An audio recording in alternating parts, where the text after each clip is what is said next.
Boa noite, todos e todas. Já vamos começar aqui a nossa transmissão da interpretação dos sonhos. Já vamos partir aqui para o capítulo 5, tá?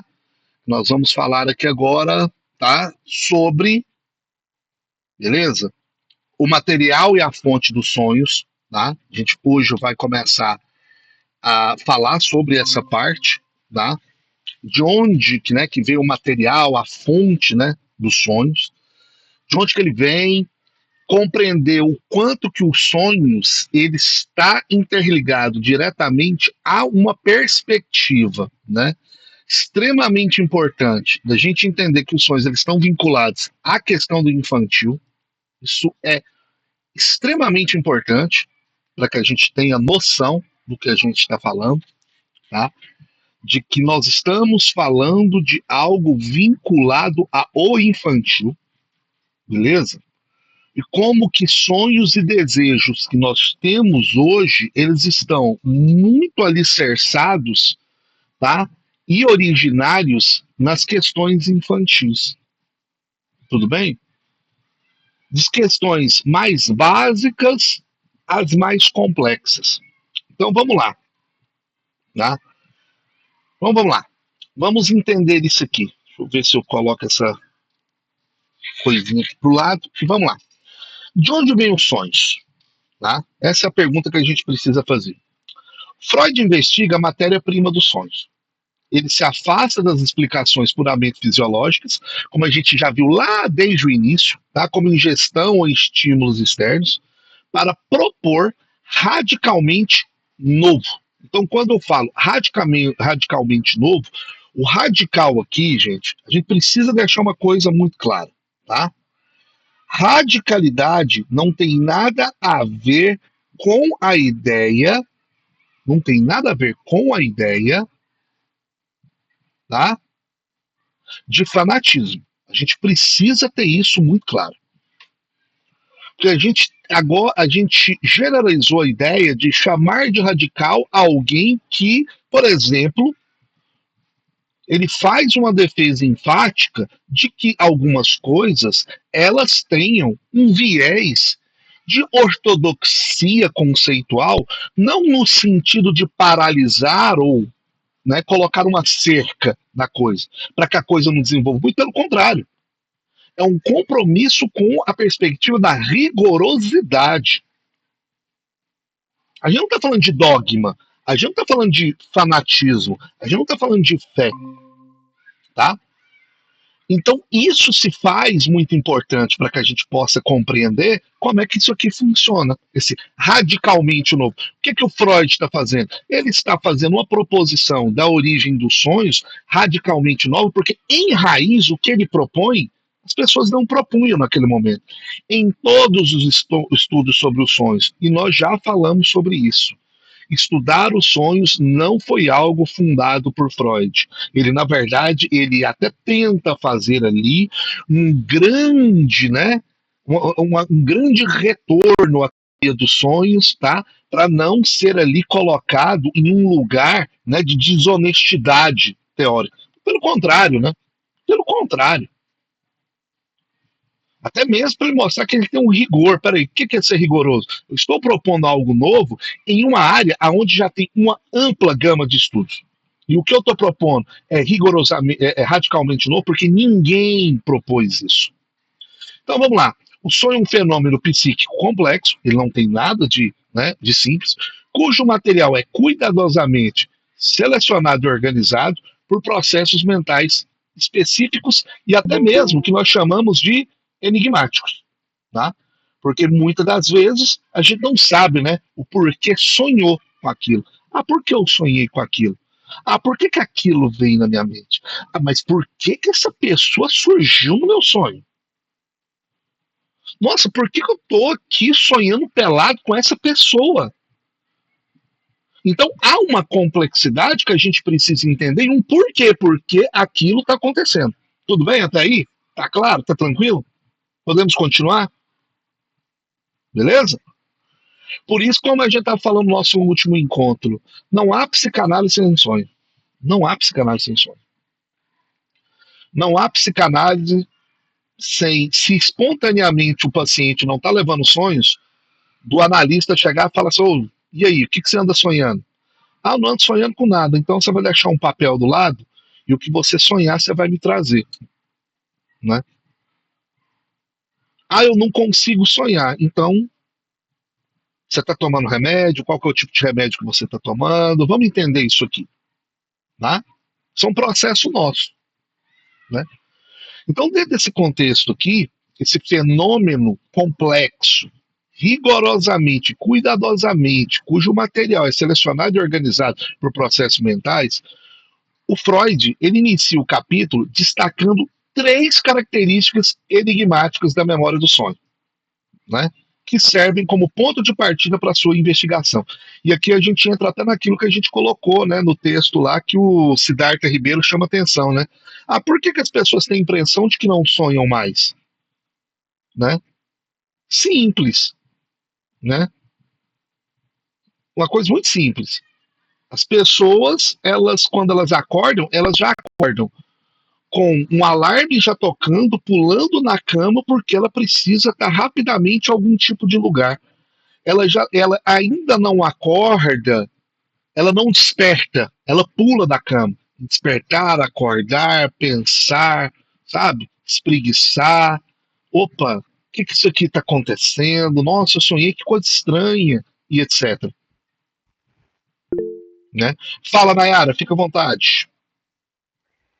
Desculpa eu estar com a câmera desligada, mas eu tô meio Não, gripada e aí eu tô isso aqui no meu acontece. quarto, aqui no meu cantinho. Eu tô lendo um livro, eu acho que é o do Caligares que tá. Não, é o Hum, Birman. qual Bom, que é? não estou me lembrando agora, mas Aham. ele está falando que a gente está caminhando de um jeito, que a gente está sonhando menos, também porque há uma produção que está levando ao empobrecimento do simbólico. Uhum, uhum, E eu acho uhum, que cabe a gente pensar nisso também, né? uhum, Eu estou tentando agora, não estou conseguindo fazer associação, na hora do texto eu estava conseguindo.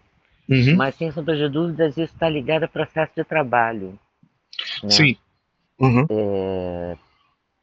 Eu não sei se é a questão do cansaço, mas ele estava falando até de uma coisa da nossa dificuldade de fazer representações, de fantasmar, etc e tal. Eu acho que é ele que está citando aquele é filme o Birman, é o de Birman. olhos, é o Birman, Aham, de é olhos o bem Birman. fechados. Aham, Pois é, aham, que aí a gente infelizmente acabou tendo que entrar nessa questão do Epstein, né? Porque uhum, quando você é incapaz de fantasmar a sua possibilidade de passar a ação, é, parece que vira um risco maior. uhum, Então, ele está levando também para esse lado de uma questão de uma barbarie que pode surgir nesse empobrecimento. E aí uhum, eu não consigo não começar a conectar com essa questão da inteligência artificial, com o texto que vai sendo escrito, sabe? Com isso tudo que está junto com esse momento contemporâneo da gente e como uhum, é que isso está afetando a nossa produção de subjetividade. Acho que uhum, era isso que eu não queria deixar passar.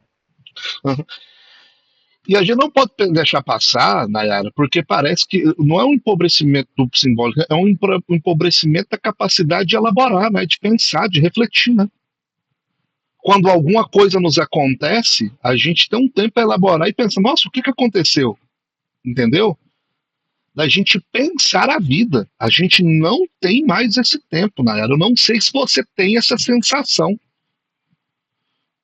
sabe? De que alguma coisa Sim, nos acontece, sabe? Assim, alguma coisa nos acontece, você entendeu, Nayara? E a gente não tem sim. tempo de. Gente, o que aconteceu? Você entendeu? É porque a máquina está rodando as informações Isso. também, tudo rápido É porque. demais. Aham, aham, Mas, porque você mas tem que a ir lá. gente tem um exemplo importante, por exemplo, eu fiquei muito mal naquela época que foi o momento da pandemia, né? Uhum, Porque assim, desde 1918 a gente já não vivia nenhuma experiência semelhante àquela, e algumas pessoas sim, outras não, tiveram que continuar trabalhando, eu no caso numa policlínica, né? Ao mesmo tempo que tudo aquilo acontecia. Então não dava uhum, tempo da gente poder simbolizar, da gente poder foi virando uma coisa muito doida aquele momento. E isso tudo é muito perigoso, eu acho, assim, muito, muito adoecedor. Uhum. Eu tive um Só isso. amigo, psicólogo e psicanalista, que trabalhou aqui em Goiás nos hospitais que estavam sendo levantados aqui por emergência ali na região do entorno de Brasília. O salário, assim, era um salário astronômico na época, mas ele não deu conta. Porque ele falou assim, Rodrigo, é uma experiência, onde é que você via? Ele falou assim, Rodrigo, teve dia que eu vi que eu estava presenciando 200 mortes por dia. Eu estava, porque ele era o psicólogo da UTI, porque ele atendia pacientes, os médicos e os enfermeiros na época. Em 2 meses, ele pediu para sair. Ele falou assim: eu não tinha condições, Rodrigo. Aí, e ele falava exatamente, Rodrigo, eu não tinha condições porque eu trabalhava full time por aquela questão do dinheiro. Aí, se você ficasse horas a mais, você ganhava mais de um negócio que já estava muito bom financeiramente, né? Aí você ia naquela gana alienante do capital, né? Só que aí vem aquele determinado momento que a coisa não sustenta, né? Não sustenta. Não sustenta.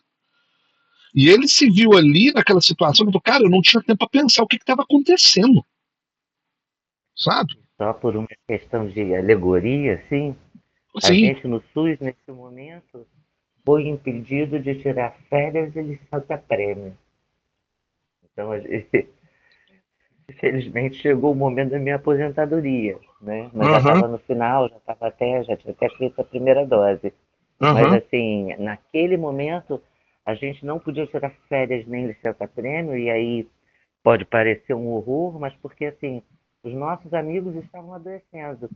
Então já estava numa batida de o psicólogo, por exemplo, eu, às vezes tinha que ficar na porta organizando a fila uhum, da vacina, da testagem, porque estava uhum. todo mundo ficando doente.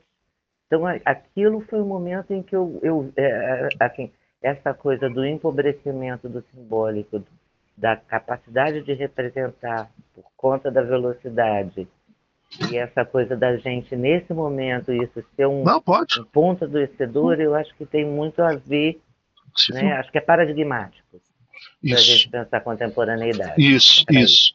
Para a gente pensar o capitalismo nessa atual etapa, né? A gente não tem tempo para pensar, como diria, né? A juventude, o que está rolando, sabe? Assim, o que está rolando, gente? Tá rolando com a gente, o que está rolando com as pessoas. Nayara, a gente não tem tempo de parar e prestar atenção. Não sei se também vocês têm essa sensação, né? Que a gente não tem tempo de parar e prestar atenção. A contemplação morreu, né, Nayara? Não sei se você concorda comigo. Morreu a contemplação. Sabe aquela coisa do século XIX, você tinha que contemplar o belo ou contemplar a vida? Acabou. Hoje a gente não tem tempo de prestar atenção. E quando eu estou falando que a gente não tem tempo de prestar atenção, gente, é de prestar atenção às coisas que nos cercam, né? Surgiu aí até a série Adolescência, e eu por trabalhar muito também essa questão da teoria da psicanálise e adolescência, de você ouvir dos pais, nossa, mas eu nunca tinha percebido isso. E isso aqui não é, gente, deixa isso muito claro, tá? Isso aqui não é um exercício de condenação, é uma contestação, é a gente constatar o que vem acontecendo, como a Nayara apontou aqui, subjetivamente, como nós, como sujeitos. Ninguém aqui está livre disso. Nossa, eu não tinha percebido. Nossa, sério? Nossa, eu não tinha percebido isso. Né? Principalmente com os nossos filhos, com as pessoas para quem a gente tem afeto, né? Porque hoje a gente está na vida, hoje eu estava conversando com um amigo, né? Parece que entramos no período da vingança estabelecida, né? Ao invés da gente prestar atenção, elaborar e tentar enriquecer o pensamento, o que a gente faz hoje? Hoje a gente cancela, eu cancelo. Eu odeio homem. Odeio isso. Uma nova expressão que está na boca dos jovens, né? Eu não sou obrigado a nada. Você é obrigado sim. Se você é adulto, tem coisas que você é obrigado sim. Você tem responsabilidades. Acorde a criança. Você vê uma pessoa de 30 anos de idade falar, eu não sou obrigado a nada. É sim. Não paga a conta de energia da sua casa para você ver se não vão cortar a energia. Não cuida dos seus filhos bonitinho e não faz o mínimo se você não sai preso. Está muito infantilizado a forma com que a gente está respondendo ao mundo, às frustrações, às questões, etc.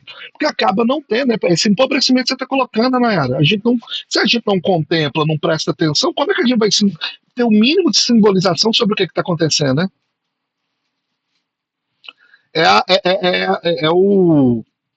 os ataques de pânico dos meus alunos mais jovens. O que você está sentindo? Eu não sei, professor, eu não sei. Faz o seguinte, compara com alguma coisa que você sentiu. É isso que eu estou te falando, pessoa. Eu nunca senti isso. Eu não sei. Entenderam? A pessoa está alienada de si mesma sobre o que, que ela sente. Né? Sim, desde que o celular virou um órgão, né? O celular Uhum, virou um órgão, né? É uma coisa que uhum. se a gente sai sem, a gente fica desesperado e volta. Como se a pessoa É fosse morrer. verdade. É isso. Tem Eu sou do gente que. tempo que Uhum, eu não existia uhum, celular, né? né? Nossa Senhora. Assim, a velocidade do algoritmo e a quantidade de informações, ela está orientando para onde a gente olha e de que forma.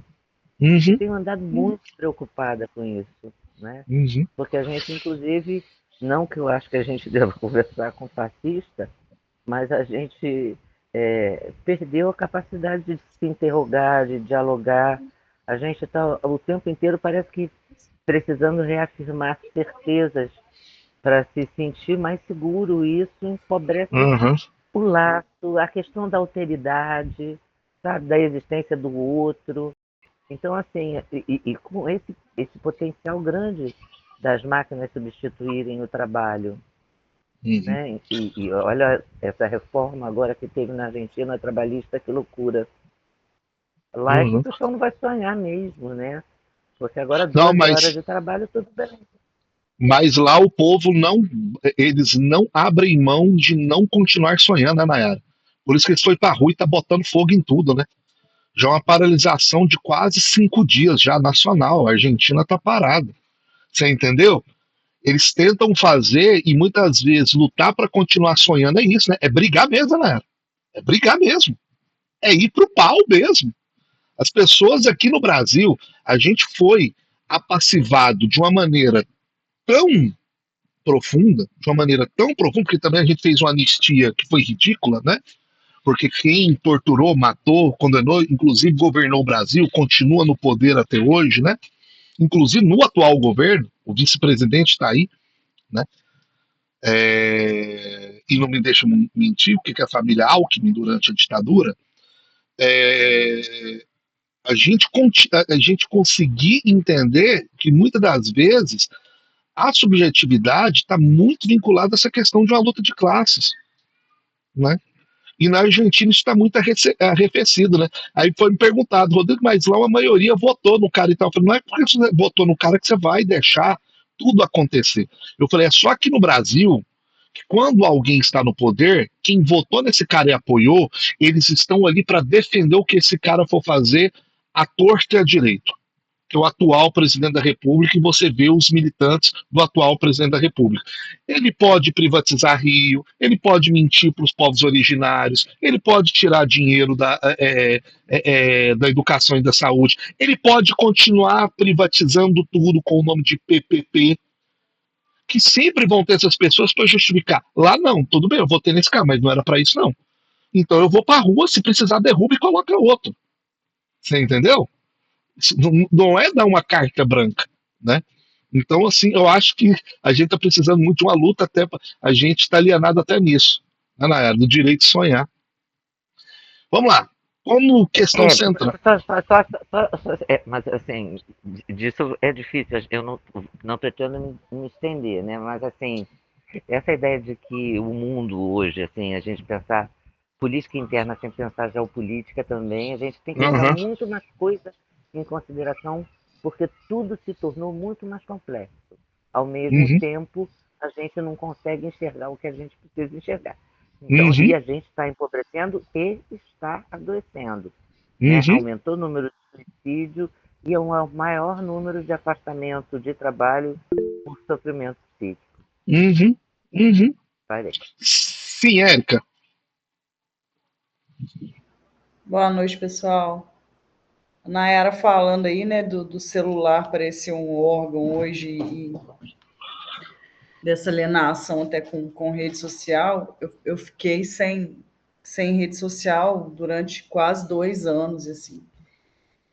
E o que mais me apavorou, primeiro que o meu dia parecia que tinha, né, 48 horas, assim, o negócio, e eu nem uso tanto. Mas o que mais me impressionou foi a fragilidade das relações, porque parece que tudo virou amizade, é like no Instagram, a pessoa te manda figurinha. Olha, se eu te falar que meu telefone tocou 2 vezes, assim, de 2 amigos que realmente me ligaram para ouvir, para conversar, foi muito. E assim, as pessoas realmente desaparecem, porque é isso, né? Parece que elas restringem a essa ideia de amizade, de relacionamento, a dar like, a mandar meme. E aí, quando você some dali, assim, as pessoas lembram, mandam uma mensagem no WhatsApp, vez ou outra, mas a, a, a, a fragilidade, né, desse laço, dessas relações, assim, com redes sociais, enfim, com essa era tecnológica. Não consegui me acostumar ainda. E tá tudo vinculado a isso, né? Tá tudo vinculado a isso. E a Nayara chamou atenção para uma coisa que é muito importante, né? A gente não deve conversar com fascista, mas a gente deve conversar com o povo, né? Para saber de onde que vêm essas potências que esses movimentos neofascistas eles conseguem capturar, né? Ouvir essas pessoas, ouvir o que essas pessoas almejam, de uma maneira muito sincera, né? É literalmente um executar que a psicanálise nos ensina, para fora da clínica. É prestar atenção, você entendeu? É prestar atenção, né? É o prestar atenção mesmo, né? Principalmente porque essas questões agora do modo de produção capitalista em sua contemporaneidade no Brasil, que é permeada pelo racismo, levou um dos nossos. Quando eu falo que é um dos nossos, um psicanalista, gente. Na Bahia, sabe? Que é algo que assim, até hoje eu não consigo, eu estava na minha formação continuada, eu falei, ó, eu não consigo conceber o que aconteceu com o Neto, porque eu sou um homem branco padrão. Eu não consigo conceber a dor que esse cara passou a vida dele toda. Porque ele não foi do nada. Porque ele é uma dor que ela é transgeracional, né? Ela é transgeracional, né? E as pessoas acham que jogos de linguagem, não vamos falar mais isso, fale aquilo, cuidado com isso, não fale aquilo, vai mudar uma questão que ela é estrutural. A gente parou de falar de questões estruturais. Nós paramos, gente, de falar de questões estruturais. São questões estruturais. Tá? Por mais que a psicanálise tenha uma responsabilidade nisso, que é construir uma perspectiva alienada de que se a gente muda a linguagem, a gente muda o mundo, não muda. Não muda. Não muda. Não muda. Então vamos lá. Peguei como fragmentos centrais, tá? Desse capítulo 5. Primeiro, o sonho tem uma preferência clara pelas impressões dos últimos dias. Beleza? Tá? Então, as coisas que acontecem nos nossos últimos dias vão aparecer no nosso sonho. Não necessariamente o dia que você dormiu, mas nos últimos dias, alguma coisa que te marcou. Tá? Segundo, o sonho, ao selecionar, está entre a página 186 e 187, tá, gente? O sonho, ao selecionar seu material, obedece princípios diferentes daqueles da nossa memória em estado de vigília. Então, ele não tem nada a ver com aquilo que a gente. Eu preciso lembrar disso aqui. Muito pelo contrário. Ele pode trazer componentes que a nossa memória em estado de vigília não consegue acessar, porque está no âmbito do recalque, está no âmbito da resistência. O sonho está no âmbito do inconsciente. Né? Lembrando-se não do essencial e importante, mas do irrelevante, e não notado. Então, assim, literalmente o sonho, ele vai nos trazer coisas que muitas das vezes a gente acha que é trivial, mas que na verdade não é trivial. Alguma coisa dos últimos dias que você não prestou atenção, aquilo ali vai estar condensado de questões vinculadas ao recalque e o processo de resistência. Continuemos. O sonho tem acesso a impressões da nossa primeira infância, a como que aquilo ali nos marcou, né? E recupera detalhes dessa fase da vida, tá? Nos parecerem triviais. E no estado de vigília, acreditávamos ter esquecido havia muito tempo. Nossa, mas isso aí aconteceu. Nossa, quando lá. Nossa, mas eu nem lembrava disso mais. Por que aconteceu, apareceu no meu sonho? O sonho coloca aquilo ali porque ele tem uma função complexa e que pode ser interpretada no processo analítico. É isso que o Freud está nos trazendo, né? Vamos lá. O material recente, né? E o indiferente no sonho. Continuemos aqui. Freud argumenta que todo sonho tem um ponto de contato com o dia anterior. Todo sonho. Vai falar alguma coisinha vinculada ao que aconteceu no dia anterior. No entanto, o que aparece no conteúdo do manifesto, aquilo que nos aparece, o que a gente vai verbalizar, a história que lembramos do sonho, não é um evento importante que nos preocupou, mas um detalhe insignificante. E o que Freud vai fazer?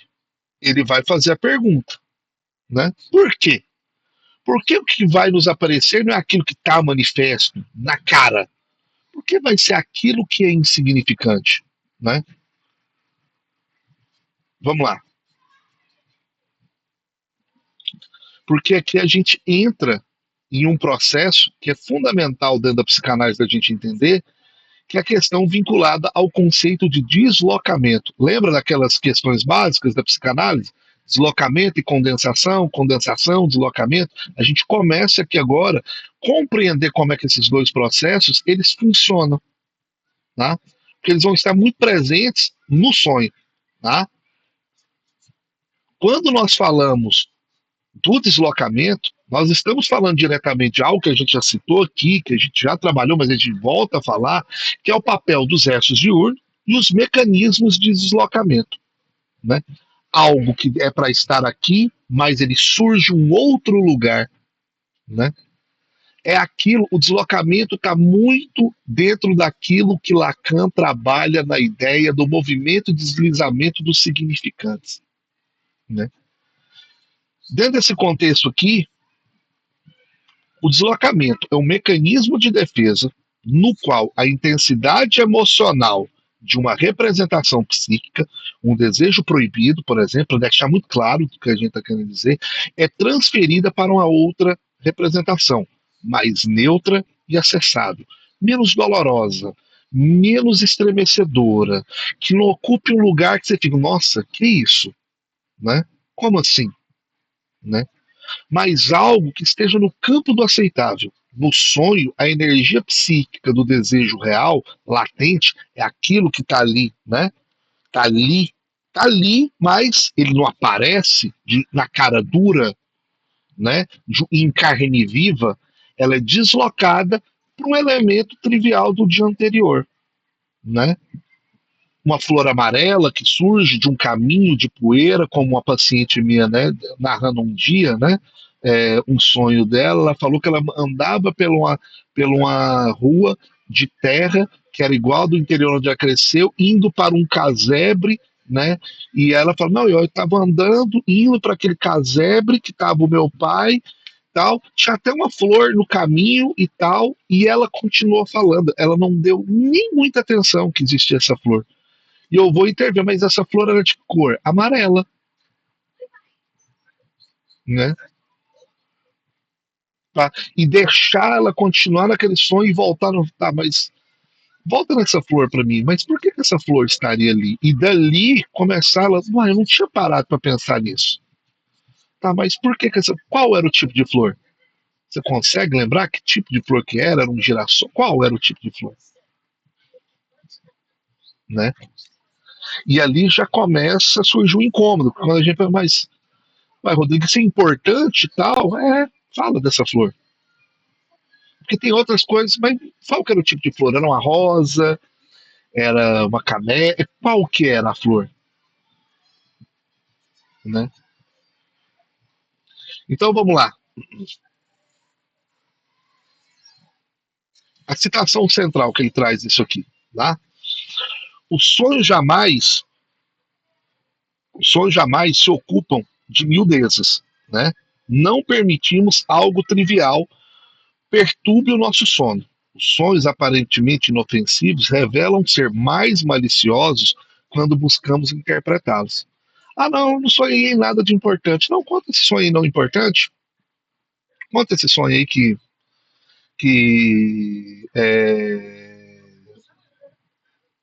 assim, que não tem importância nenhuma, que é um sonho simples, comum. Fala para mim desse sonho aí, né?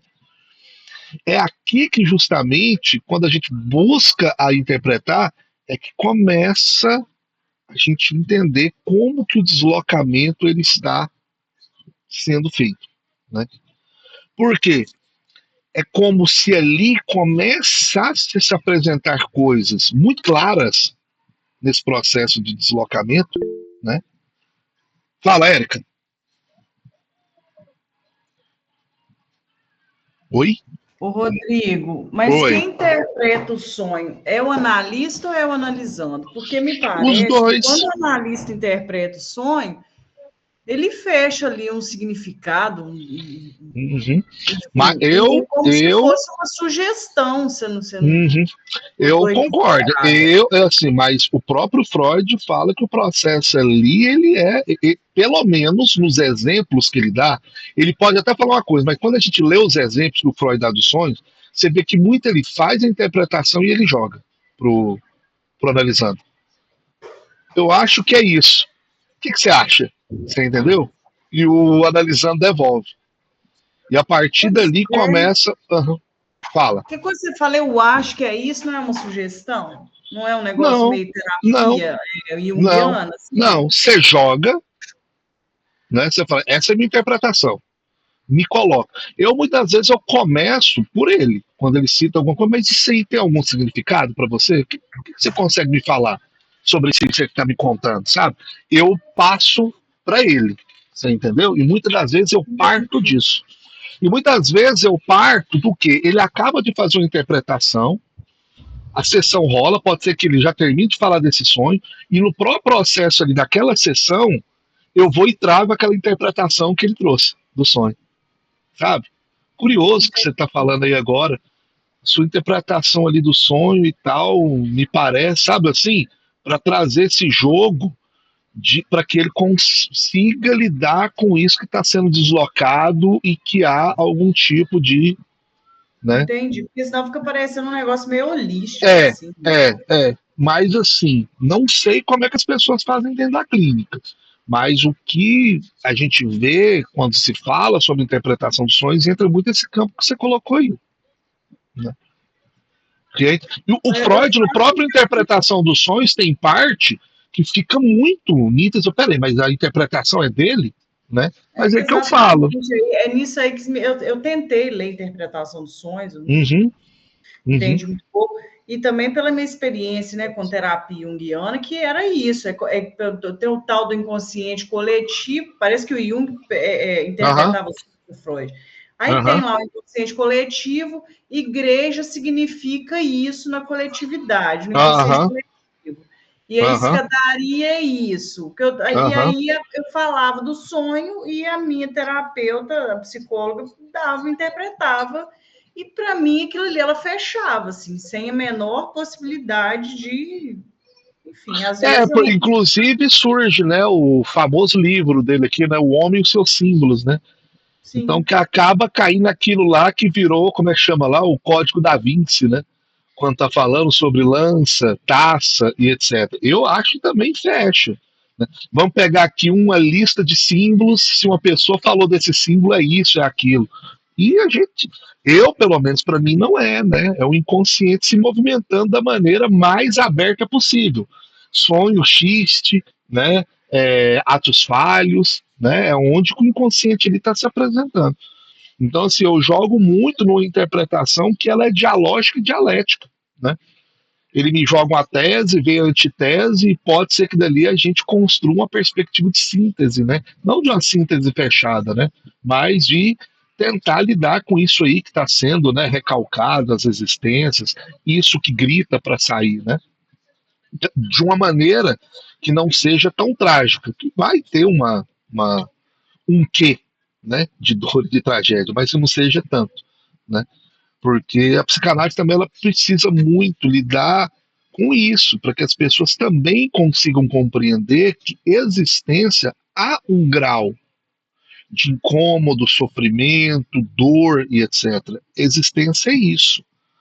Porque também se constrói essa perspectiva alienante de que nós podemos ser sem dor, felizes, realizados, alegres, potentes, sabe assim,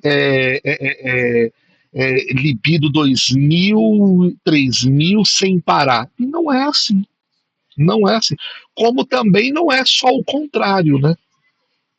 Também não é só o contrário. Eu sempre estou murcho, estou para baixo, não quero isso, né, um niilismo cínico em relação à vida, né, e etc. Né? Então, assim, é um movimento. Eu costumo trabalhar a questão dos sonhos a partir disso, vamos movimentar isso aqui. Né? Me conta esses sonhos, né? Me fala o que você acha desses sonhos, né?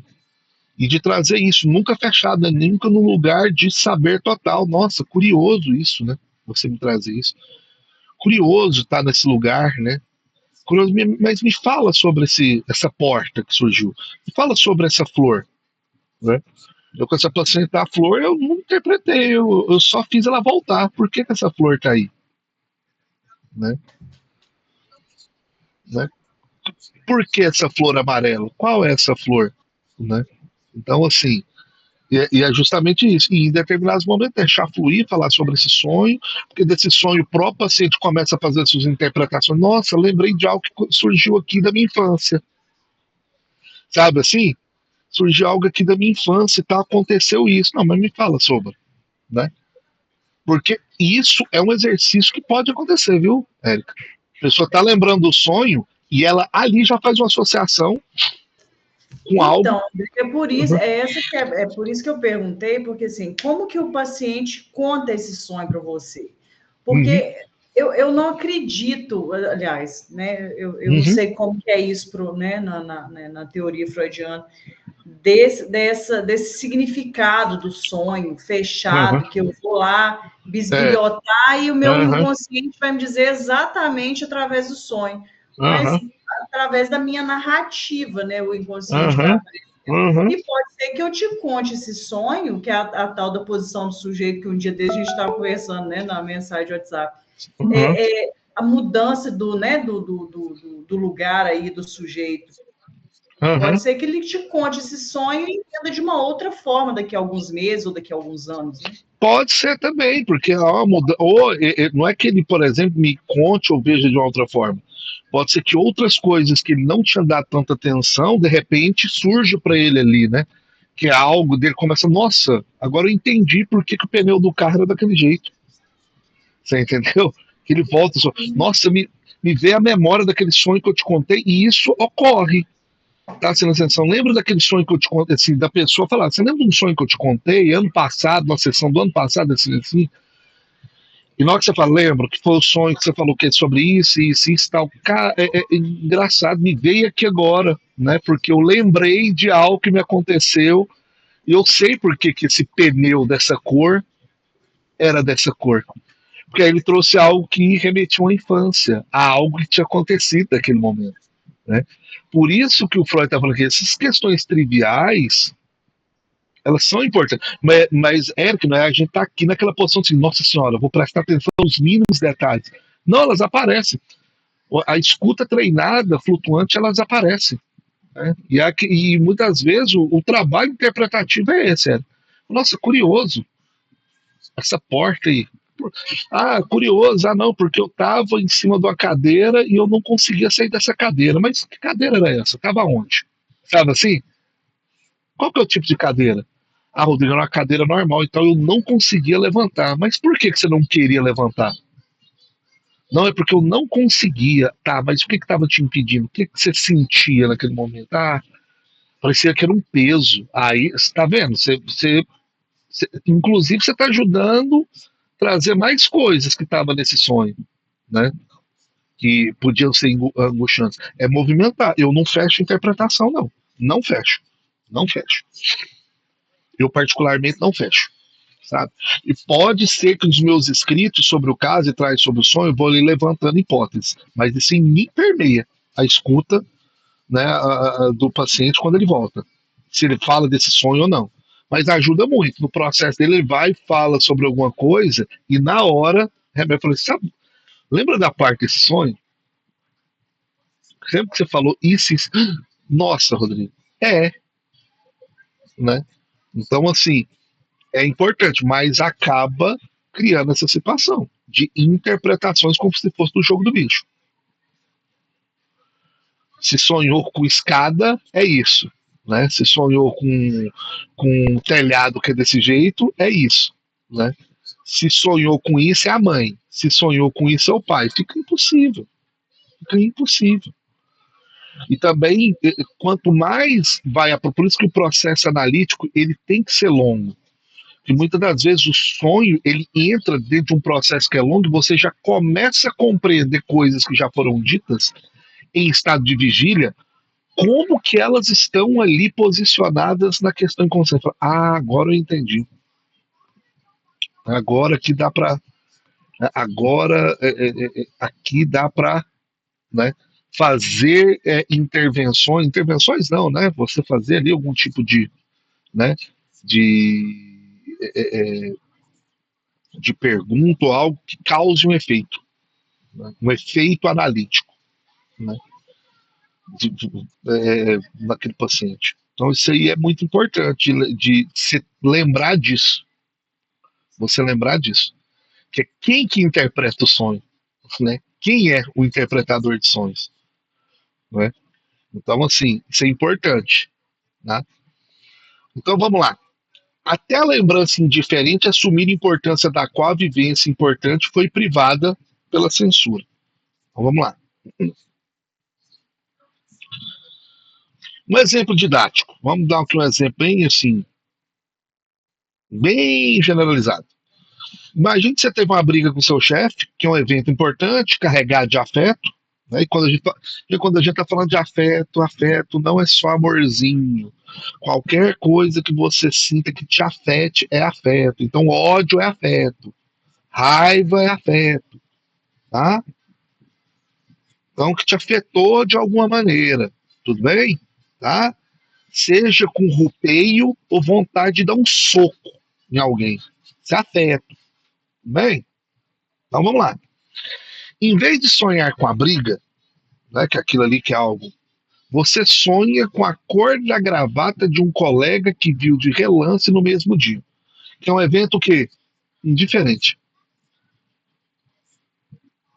Surge no seu sonho a cor da gravata de um colega, que era algo que você nem...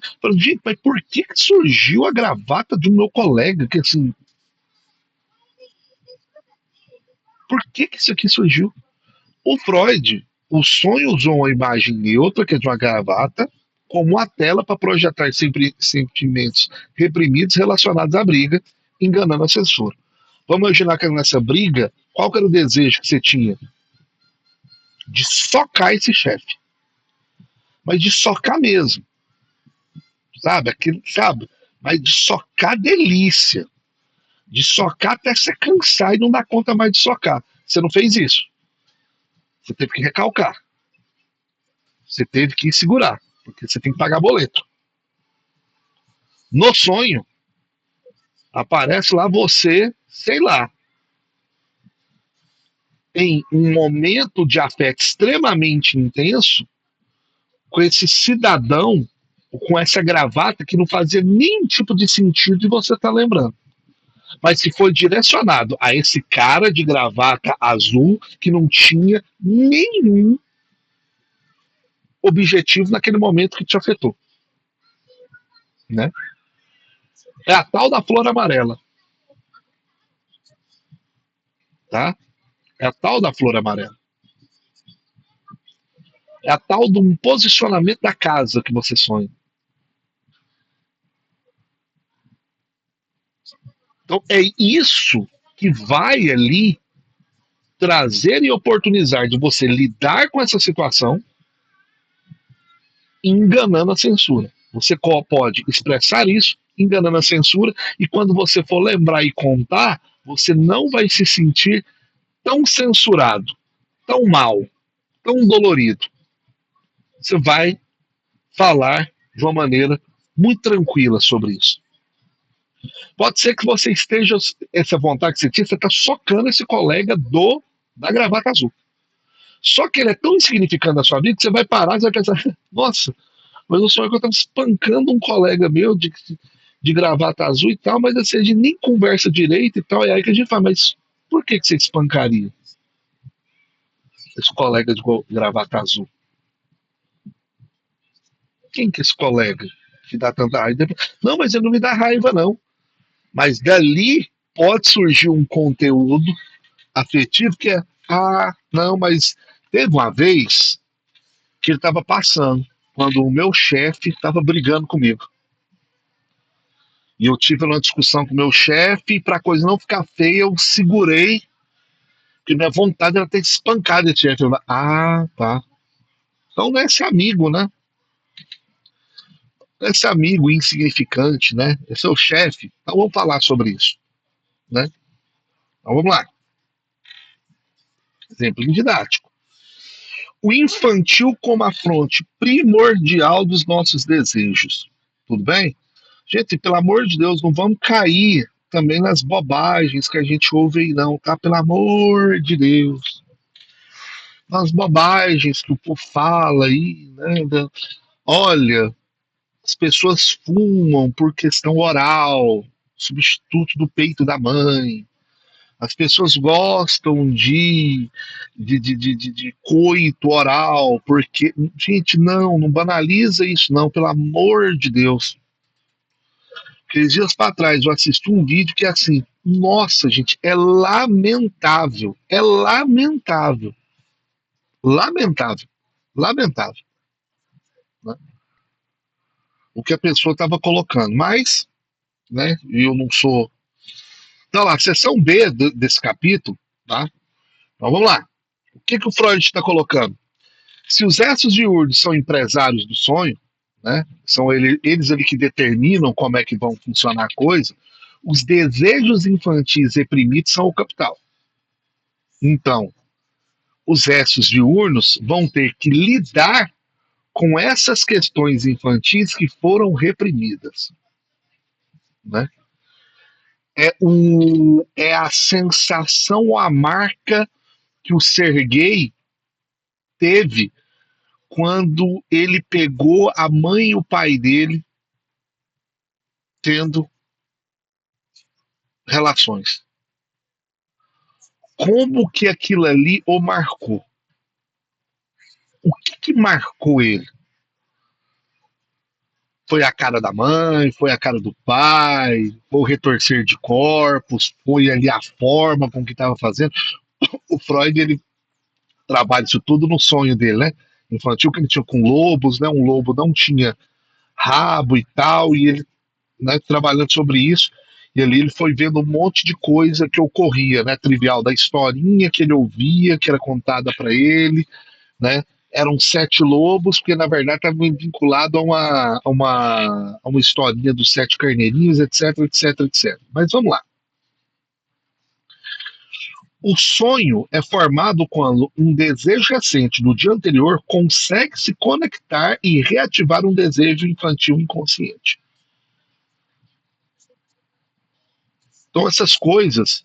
Gente, só um minutinho, que eu estou sentindo um negócio aqui. Só ver o que está acontecendo.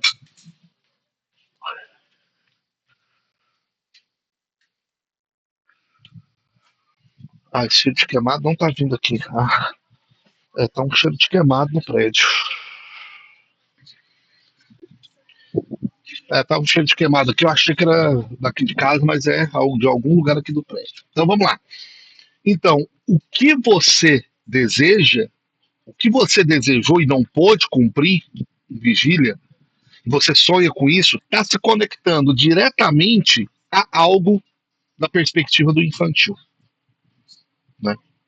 A algo de uma perspectiva do infantil. O desejo infantil, por mais que seja né, ser mais intenso e estar reprimido, empresta a sua força ao desejo recente, permitindo que ele passe pela censura e se manifeste como sonho.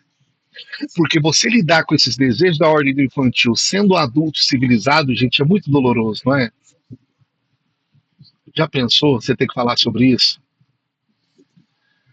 Que eu peguei mamãe e papai, eu vi ele cara de mamãe, aquela cara ali era muito interessante do que eu estava vendo. Estava acontecendo um negócio muito bom ali. Estava ocorrendo um negócio muito bom, né? Eu vi uma coisa que papai deve ter acontecido algo muito bom para que eles pudessem estar daquela maneira. Ou ao contrário, né? Ou ao contrário, que aquilo ali pode afetar quem, né, de alguma forma teve contato de uma maneira negativa. Vincular aquilo ali com dor, vincular aquilo ali com desprazer, vincular aquilo ali como algo da morte, do mortífero, né, da violência, que tá nessa ordem, né, gente? Tá nessa ordem, né? Lembrem-se disso, né? O coito está nessa ordem, do selvagem, do natural, da violência. Não está na ótica do romântico. Não está, por incrível que pareça.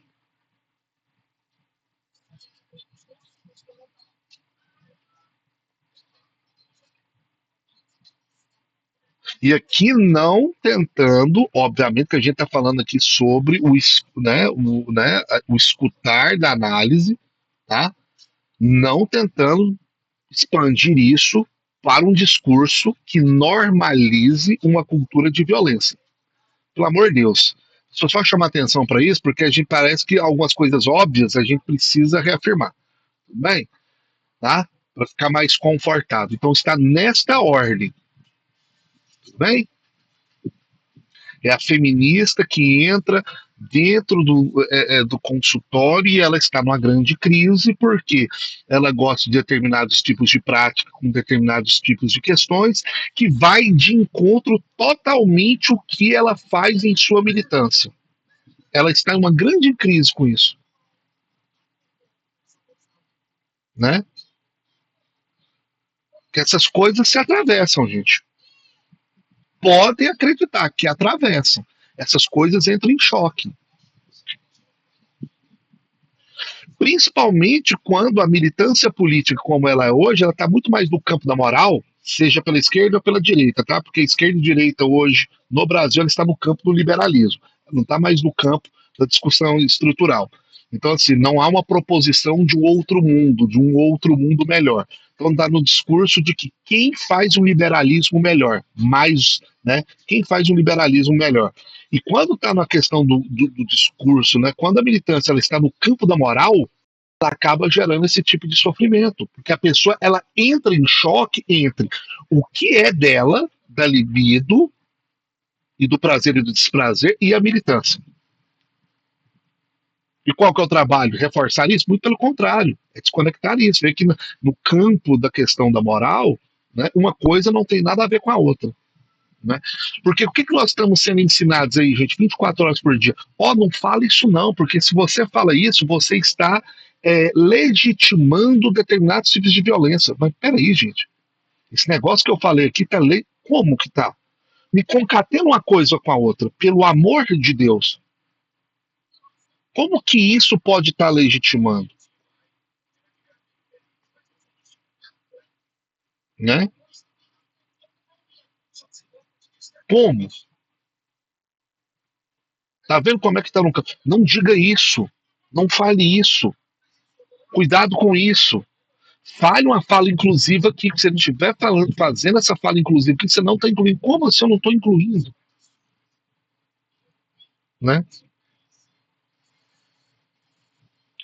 Aí essas mesmas pessoas elas sofrem porque tem coisas que estão fora do controle dela, que elas não conseguem moralizar. Gente, isso vem acontecendo muito, mas é assim, é gigantesco entre militantes da esquerda liberal. Que eles militam muito no campo da moral. Quando você limita no campo da moral, acaba que o que acontece com a gente no campo do sujeito e as nossas questões inconscientes, a gente sabe que não está no campo da moral, né? O inconsciente ele não está. Ele não é abarcado pelo campo da moral. Aí quando começa a escapar, tá lá a pessoa em um momento que é um extremamente totalmente particular e que posteriormente gera um sofrimento porque ela entra em choque, porque aquilo ali não entra dentro daquilo que ela milita e prega militantemente. Gente, é como uma pessoa moralista cristã e a relação com as questões vinculadas ao sexual. Gente, é igual. A culpa que sente, a autocensura que se coloca, é um negócio assim, assustador. A condenação masoquista por ter tido esse gozo dentro de uma prática que não encaixa ao que eu prego, ao que eu acredito e etc. Entenderam? Alguém quer falar alguma coisa, gente? Eu queria, porque eu acho que você tocou num ponto importante, né? Boa, Nayara. Sim, Fala. vou tentar. É Ah, porque eu tenho uma impressão que nesse campo da realização do desejo sexual, né, é importante sustentar em algum momento, assim como também colocar o outro, numa certa posição de objeto. Não tem como escapar dessa.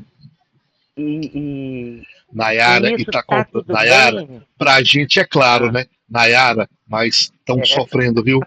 Nayara, eu eu não tô sei como, vendo, eu não sim, sei se você, na sua experiência, se você escutou isso muito, mas assim, Nayara, estão sofrendo demais, viu?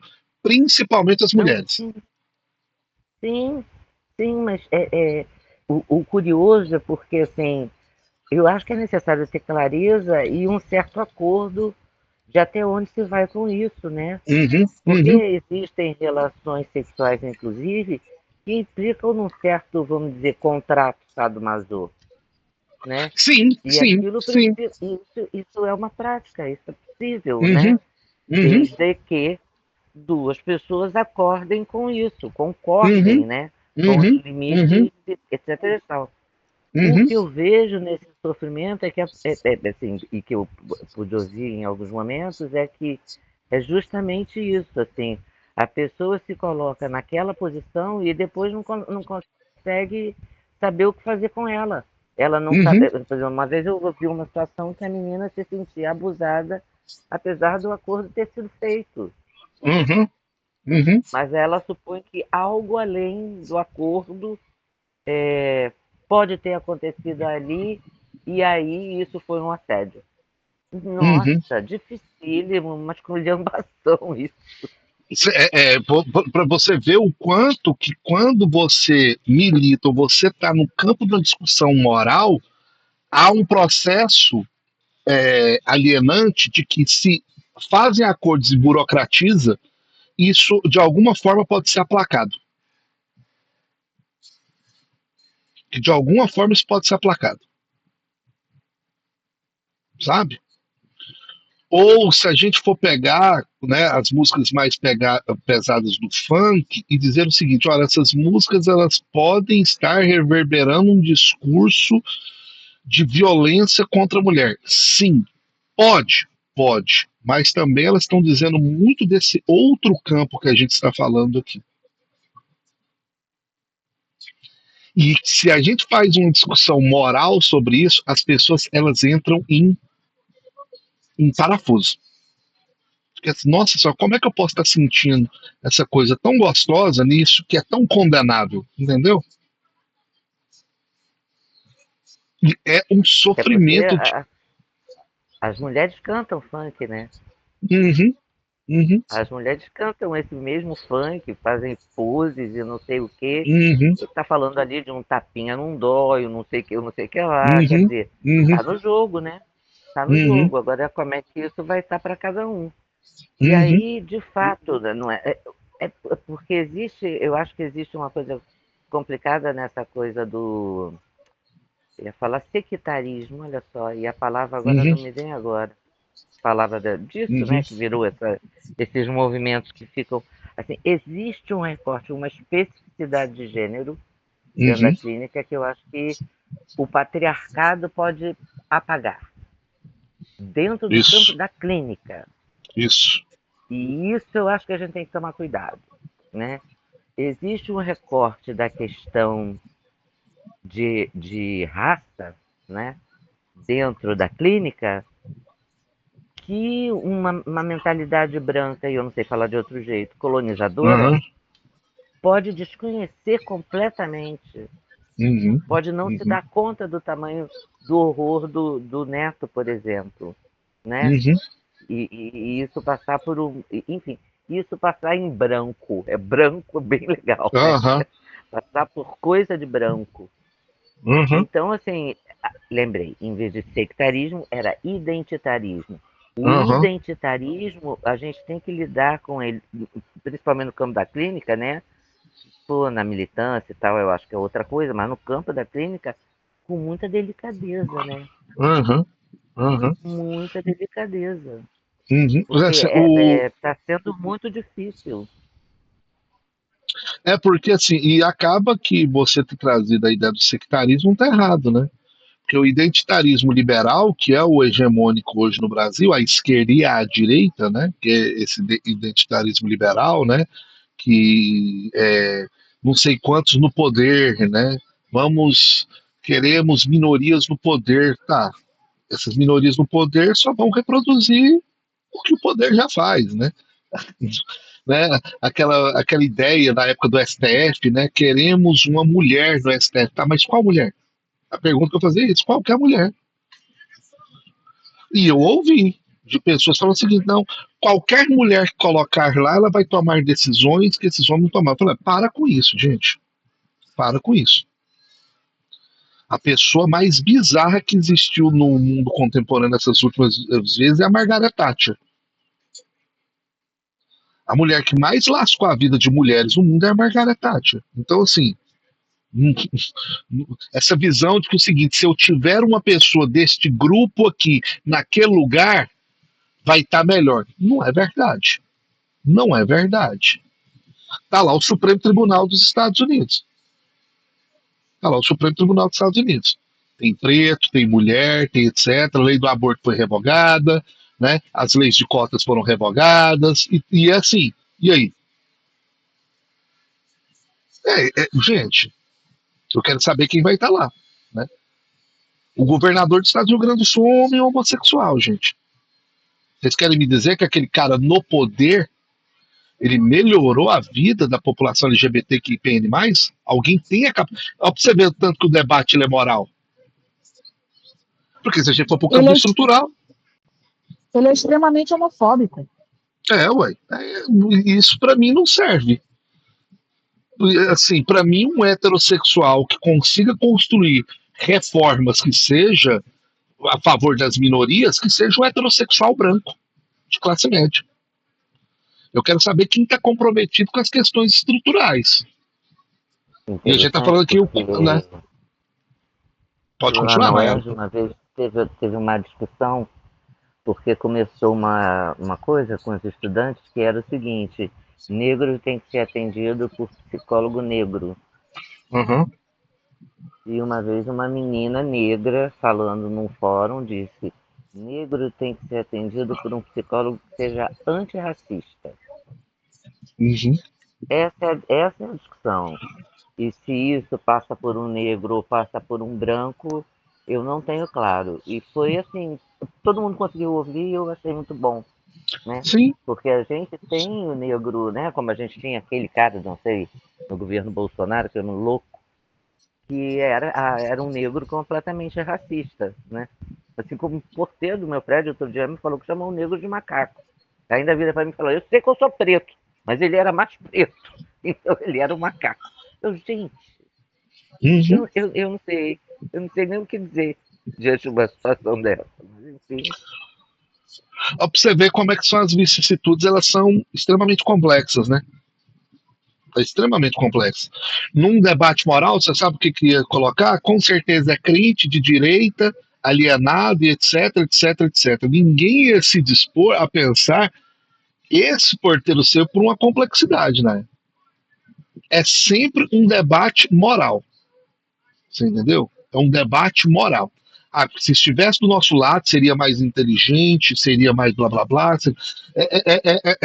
Esse lamentável. Não é que é lamentável, né?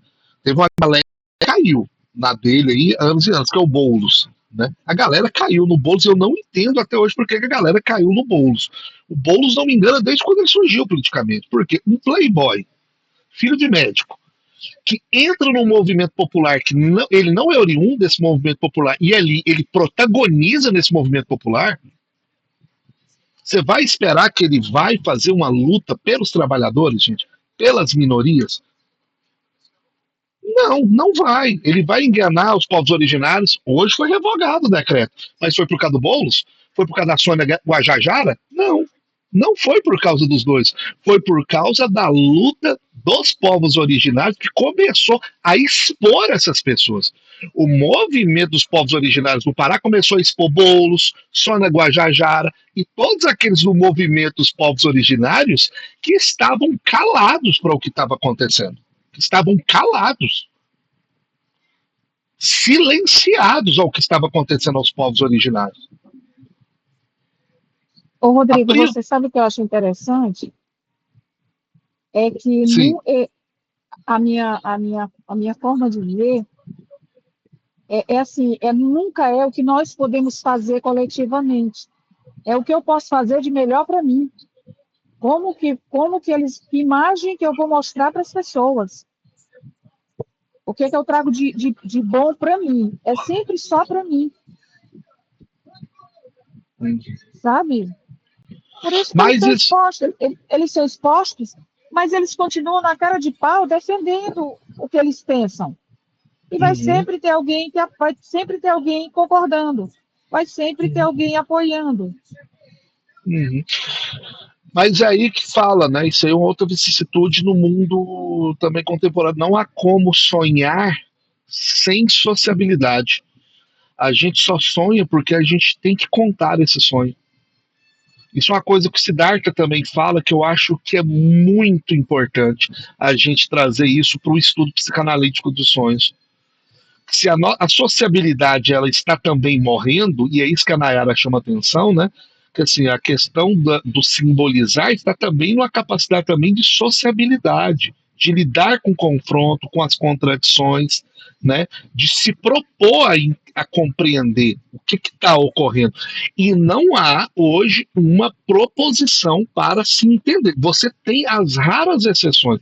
E essas raras exceções, muitas vezes, elas são condenadas de todos os lados. A gente ouve o Boulos vomitar em uma entrevista a esses, como é que chama? Revolucionários de apartamento. Cara, todos esses carinhas que são aí, são radicais do movimento popular, todos eles são de periferia, pretos, mulheres, né, que vieram de movimentos populares, que não tem a origem de classe do Boulos. E ele tem a cara de pau de falar isso, de meter essa. Gente que está na rua todos os dias. Gente que está na rua todos os dias. Né? E ele está aí como um agente de propaganda de um governo neoliberal. Simples assim. Simples assim. Né? Enquanto ele estava lá defendendo o governo, colegas do próprio partido dele, como Melchiona, Sâmia, estavam. Ah, eu esqueci o nome da. Estavam lá no Pará, falando assim: a gente está aqui para apoiar. Ele não fala em nosso nome. 4 mulheres brancas. O debate identitarista liberal diria o seguinte: nossa, as brancas indo lá e tal. Não, amigos. Elas estão lá para uma questão que é estrutural, para um debate que é estrutural, para uma luta que ela é estrutural, né?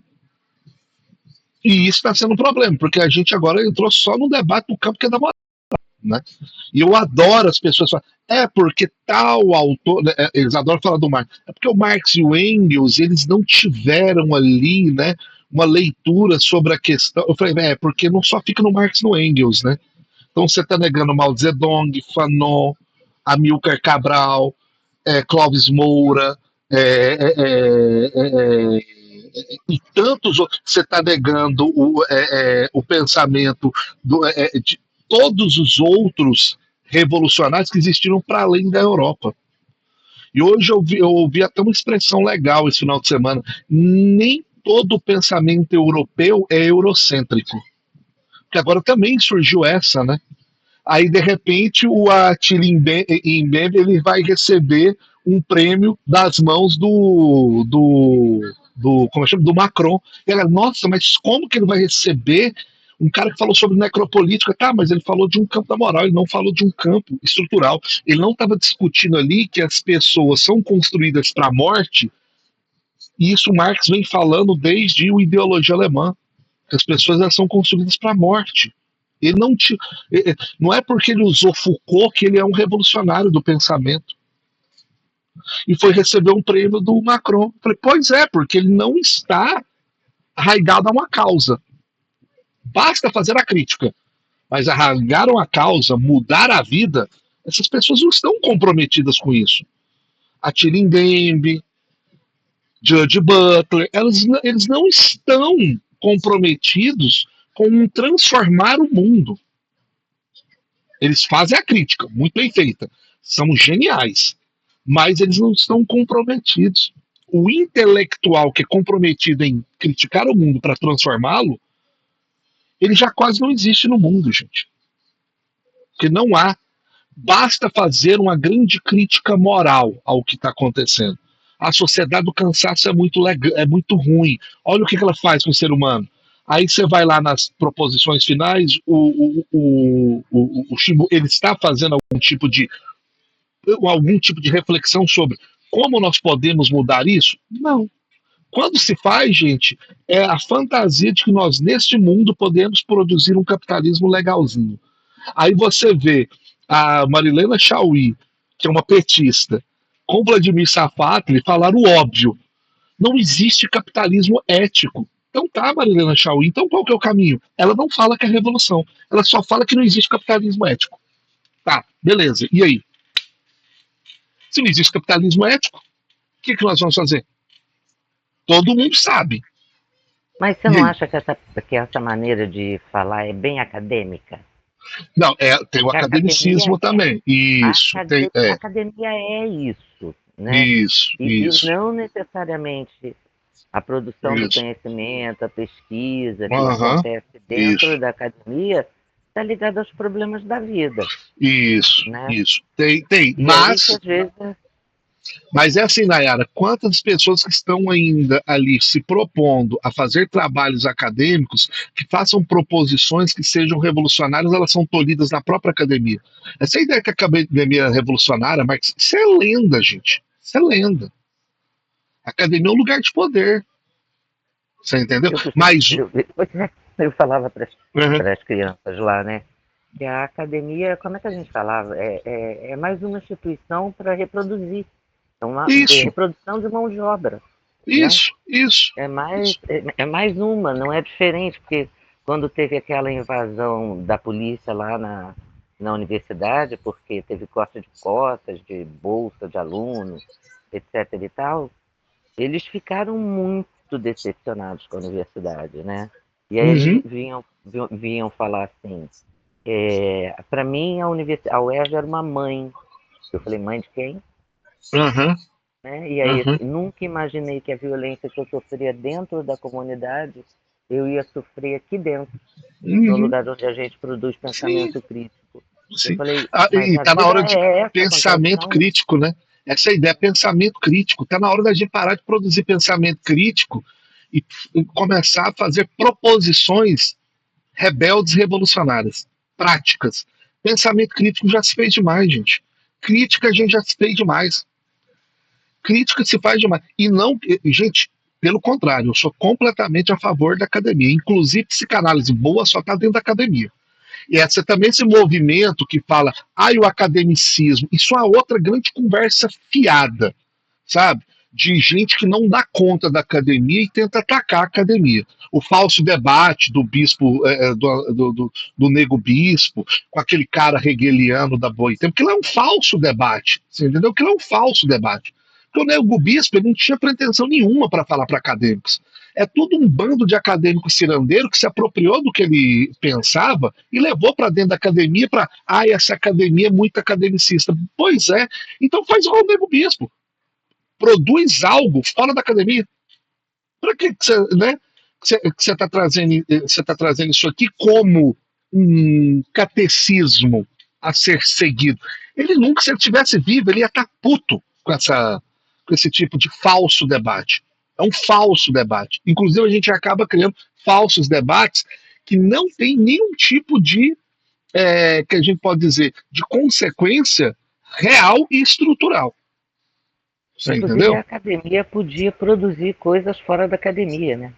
Isso. E assim. Porque ninguém diz que tem que pensar só dentro de sala de aula, gente. Isso era uma coisa que quando eu falava com os alunos ficavam muito doidos. Mas, gente, por que a gente não vai discutir isso numa praça, num coreto, não monta uma roda de conversa na rua, né? Por que tem que ser sempre dentro do templo, né?